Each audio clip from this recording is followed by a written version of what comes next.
Ate May, gusto namin bumili ng pre-sale pero balak namin ibenta bago mag-turnover sa amin yung property. Pwede ba yon?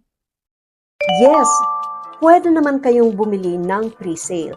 Pero before you think about investing in a pre-sale, you have to think about a lot of factors.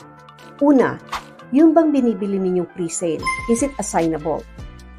Ibig sabihin pwede ninyong i-assign yung kontrata na yan sa ibang tao before turnover. Pangalawa, in case hindi po kayo makahanap ng buyer, kayo ba'y maa-approve for a mortgage on that property?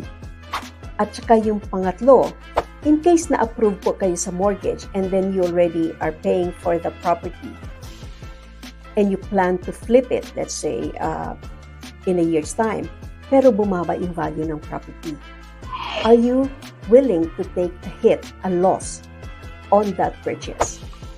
So, if you need more information po, please contact me. Ito po si Maylene Lim, ang inyong Pinoy Mortgage Broker.